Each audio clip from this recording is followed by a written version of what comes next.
ہوئے ہی ان لیکچرز کا اہتمام کیا گیا۔ تو آپ سے گزارش کر رہی تھی کہ آقا نے فرمایا کہ دنیا کی محبت کو ترک کر دو، تو دنیا کی محبت کو ترک کرنے کے لیے کہا ہے، دنیا کو ترک کرنے کے لیے نہیں کہا۔ یہ بات آپ کے پیش نظر رہنا چاہیے، دنیا کو ترک نہیں کرو، دنیا کی محبت کو ترک کر دو۔ اچھا لباس پہنا تو یہ ترک دنیا نہیں ہے، مگر ترک محبت دنیا یہ چیز ہو سکتی ہے۔ اور ترک محبت دنیا کیسے ہو سکتی ہے؟ ہم ایک بریک پر جائیں گے، اس کے بعد اپنی گفتگو کو یہیں سے کنٹینیو کریں گے۔ آپ ہمارے ساتھ رہیے گا، بہت شکریہ۔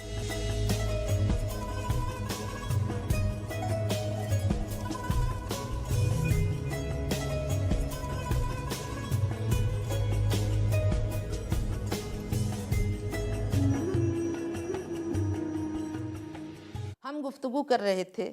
کہ دنیا کو ترک نہیں کرو لیکن محبت دنیا کو ترک کر دو، یعنی تم دنیا کو استعمال کرو لیکن یہ کہ دنیا کے ساتھ تمہاری دنیا میں کوئی رغبت نہ ہو۔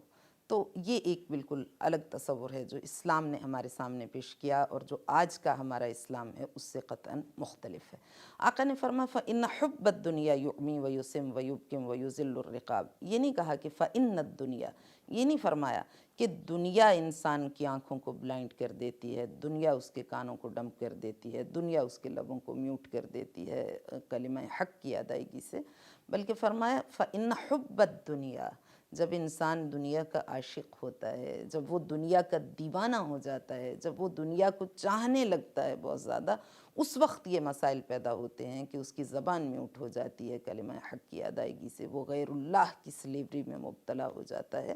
تو فرمایا کہ فَإِنَّ حُبَّ الدُّنْيَا يُعْمِي وَيُسِمْ وَيُبْكِمْ وَيُذِلُّ الرِّقَابِ فَتَدَارَكْ مَا بَقِيَ مِنْ عُمْرِكَ، دنیا سے محبت نہیں کرو۔ اگر تمہارے پاس بہت اچھا لباس ہے، تمہارے پاس بہت اچھا مکان ہے، تمہارے پاس امکانات دنیا ہیں، تمہارے پاس بہت سے لوازمات ہیں، تو کیسے پتہ چلے گا کہ تم دنیا کو استعمال تو کر رہے ہو مگر دنیا سے محبت نہیں ہے؟ تو اگر کسی کو ضرورت پڑ جائے، کسی مسلمان بھائی کو، اس وقت اس بات کا پتہ چلے گا کہ تم دنیا کو محض استعمال کر رہے ہو یا دنیا سے محبت بھی کرتے ہو۔ اگر تم نے دنیا کو اپنی خادمہ کے طور پر استعمال کیا تو تم ان چیزوں کو شیئر کرو گے دوسروں کے ساتھ، لیکن اگر تم دنیا کے عاشق ہوئے تو تم اپنے مال میں سے دینا پسند نہیں کرو گے۔ تم اگر کبھی وہ چیزیں تمہیں چھوڑنا پڑیں حکم خدا کی بجا آوری کے لیے، تو تم ان چیزوں کو چھوڑنے کے لیے تیار نہیں ہوگے، اس لیے کہ تمہارے دل میں دنیا کی محبت ہے۔ فرمایا فَتَدَارَكْ مَا بَقِيَ مِنْ عُمْرِكَ وَلَا تَقُلْ غَدًا أَوْ بَعْدَ غَدٍ فَإِنَّمَا هَلَكَ مَنْ كَانَ قَبْلَكَ بِإِقَامَتِهِمْ عَلَى الْأَمَانِيِّ وَالتَّسْوِيفِ فَتَدَارَكْ مَا بَقِيَ مِنْ عُمْرِكَ، عمر بڑی تیزی سے گزر رہی ہے، انسان کی عمر بڑی تیزی سے فنا کی جانب گامزن ہے، اور دنیا میں ہر چیز فانی ہے۔ جیسا کہ ایک مقام پہ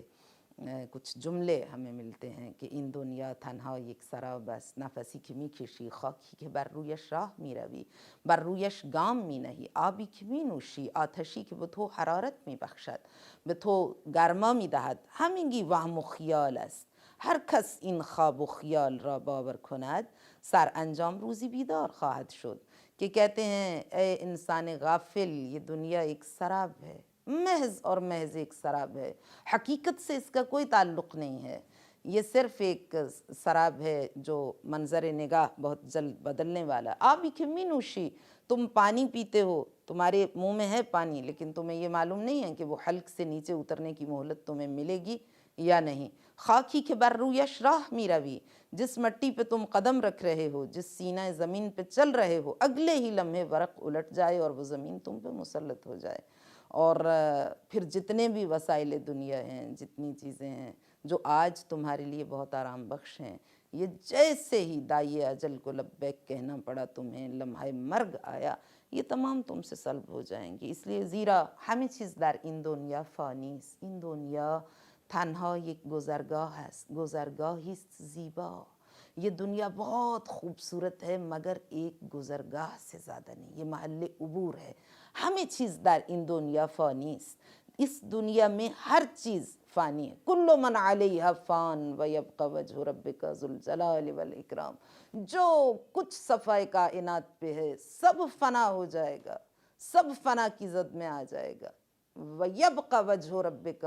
اور اگر کوئی ذات باقی رہ جائے گی تو وہ تیرے پروردگار کی اجل، اعلیٰ و عرفہ، سبحان، منزہ، ہر عیب و نقص سے پاکیزہ، بلند و بالا ذات ہے،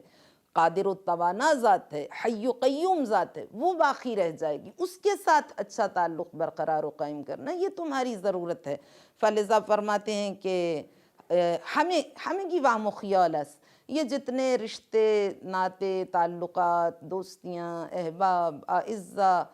وسائل دنیا، مال، امکانات، بزنسز، کاروبار، پیسہ، تمہاری ویلتھ، بلونگنگز، یہ جتنی دنیا میں ہیں یہ سب یہیں رہے، ہمیں کی وام و خیال است، ان کا حقیقت سے کوئی تعلق نہیں، جیسا کہ حکیم امت علامہ ڈاکٹر محمد اقبال نے اپنے شعر میں اس حقیقت کو بیان کیا ہے۔ وہ فرماتے ہیں کہ یہ رشتہ و پیبند، یہ مال و دولت دنیا، بتانے وہم و گمان، لا الہ الا اللہ، یہ وہم و گمان کے بت ہیں، یہ رشتے، ناتے، یہ دولت، یہ مال و زر، یہ کچھ بھی نہیں ہے، یہ تم نے اپنے گمان میں بت بنائے ہوئے ہیں، ان کا حقیقت سے کوئی رشتہ نہیں۔ ہر کس ان خواب و خیال را باور کند، سر انجام روزی بیدار خواہد شد۔ جس نے بھی اس خواب و خیال کو حقیقت کا درجہ دے دیا، ایک دن تو اس کی آنکھ کھلے گی، لیکن کیسے کھلے گی؟ آقا نے فرمایا الناس نیام اذا ماتوا انتبہوا، لوگ غفلت کی نیند سو رہے ہیں،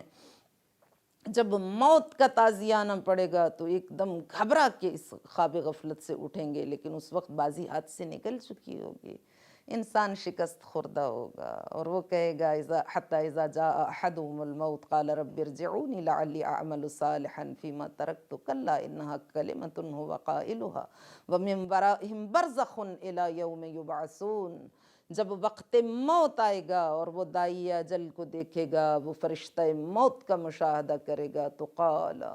اس وقت وہ انتہائی احساس شکست کے ساتھ حقائق کے مشاہدے کے بعد یہ کہے گا، یہ کہنے پر مجبور ہو جائے گا رب ارجعونی لعلی اعمل صالحا فیما ترکت، پروردگار صرف ایک چانس، ایک بار لوٹا دے اس دنیا میں، مگر اس بار عیاشیوں کے لیے نہیں، اس بار نفس کی تباہ کاریوں سے میں خود کو بچا کے تیری اطاعت کی مثالیں قائم کرنا چاہتا ہوں۔ ہم ایک بریک پر جائیں گے، اس کے بعد اپنی گفتگو کو یہیں سے کنٹینیو کریں گے۔ آپ ہمارے ساتھ رہیے گا، بہت شکریہ۔